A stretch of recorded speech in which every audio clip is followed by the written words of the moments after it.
Uh, What are you guys doing? You said you'd be back in a minute. We waited a minute, then we waited another. then after about 1,000,000 minutes, I forgot why I was counting. What's going on, guys? Welcome back to the Z-Man Show. Insomniac just gave us a release date for the Spider-Man 2 update that gives us New Game Plus. The announcement has tons of fans excited, including myself, but some other fans are saying, too little too late, bud, and I kinda understand that too. So most of you should know that Spider-Man 2 came out in October of 2023. It released with some bugs here and there, not everybody experienced them, but they were prevalent, and also launched with some pretty big features missing. One being obviously the New Game Plus mode, and two not being able to change to day or night whenever you want after the game is completed. Another feature people expected, but I can see why they might not have thought of it, was switching the color of the symbiote tentacles depending on which suit you're using for Spider-Man.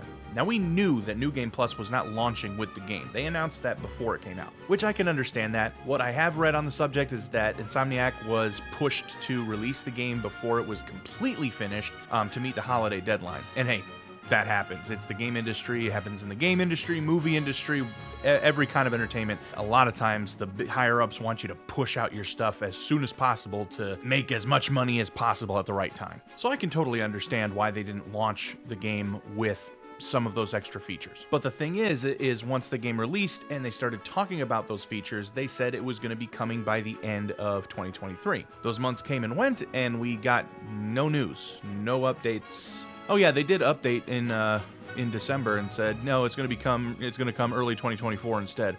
And then, January came and passed, and now we're in February, and then they finally gave us an actual release date. So normally, something like that wouldn't really bother me, per se. I did really want New Game Plus. I even replayed the game basically right after I finished it, just because I knew New Game Plus was going to be a little while, so I was like, I won't get bored of it. I'll just play it again, and then I'll play it again when New Game Plus comes out. One issue, at least to me and some others, I've read this opinion from other people too, the game doesn't have a whole lot of replayability. If you didn't do all the side missions or anything during the story, you'll have some left over, but there's really not a whole lot. There's not as many collectibles as the first game. There's not as many side missions as the first game, or honestly, now that I think about it, even the second game, Miles Morales being the spin-off. So this highly anticipated game, probably one of the most highly anticipated games of that year, felt like it just came and went super fast. Now, I know not everybody likes to replay games over and over again. I personally am one of those people that can. If I really enjoy a game, let's say like Spider-Man 1 for the PS4,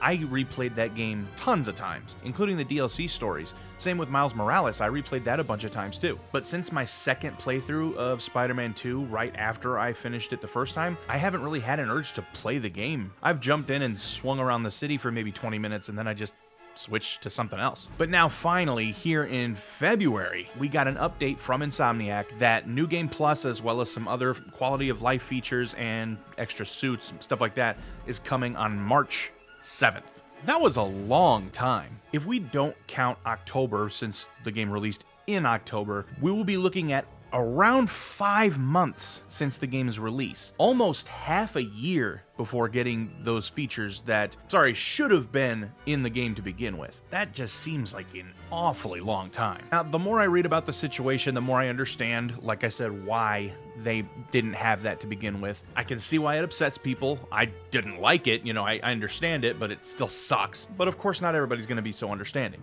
I think most gamers are saying, hey, you know what, cool, I'm just glad it's coming. But there's also another group that is saying, hey, you know what, I'm done already. I don't really care to go back. It's been too long. I'm over the game. I don't care. You snooze, you lose. I'm not gonna lie, I kind of felt annoyed by it enough to where I was like, do I really even feel like going back and playing New Game Plus now? I mean, like, my hype for the game is a lot lower than it was before it came out, but that's definitely not gonna stop me from playing it. I'm sure I'm gonna absolutely have another blast with New Game Plus and any extra features that they add in. But again, I kind of understand. Like I said, it took about 5 months to get that major update. It seems like an incredibly unfortunate situation, but I am glad that we finally got some concrete, when is it coming, news. But what do you guys think? Did it take way too long for this update to come out and you're just kind of over it and don't even feel like going back to Spider-Man 2? Or are you even more pumped or just as pumped as you were before for New Game Plus and can't wait to get your hands on it? Let me know down in the comments section what you guys think. That's all for me, guys. Thanks for watching. I'll see you next time on The Z-Man Show.